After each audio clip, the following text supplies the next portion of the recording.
Syria తిరుగుబాటుదారు చేతుల్లోకి వెళ్ళిపోవడంతో ఆ దేశ అధ్యక్షుడు బషర్ అల్ అసద్ అయితే రష్యాకి రావడం జరిగింది. రష్యాలో ప్రస్తుతం అయితే తన భార్య పిల్లలతో తలదాచుకుంటున్నాడు. అయితే ఇప్పుడు తన భార్య అస్మా తన నుంచి విడాకులు కోరుతున్నట్లు తెలుస్తోంది. ఈ విషయం రష్యా మీడియా కూడా చెప్పింది.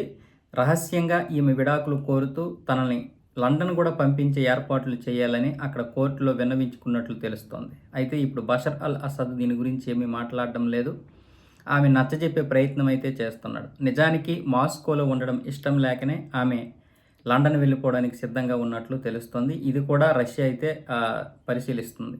ఆవిడ ఇంగ్లాండ్, లండన్లో జన్మించింది. ఆమె 2000వ సంవత్సరంలో సిరియా సందర్శించడం జరిగింది. సిరియాలో సందర్శిస్తూ అదే సంవత్సరం బషర్ అల్ అసద్ని వివాహం చేసుకుంది.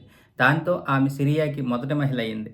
24 సంవత్సరాలుగా వారి బాంధవ్య జీవితంలో ఎటువంటి మనస్పర్ధలు రాలేదు. పిల్లల కన్నారు, మంచిగానే ఉన్నారు. ఎప్పుడైతే ఇప్పుడు బషర్ అల్ అసద్ రష్యా రావడం జరిగిందో మాస్కోలో జీవించడం ఆమెకి ఇష్టం లేకనే ఇప్పుడు మళ్ళీ తిరిగి లండన్ వెళ్ళిపోతున్నట్లు తెలుస్తుంది.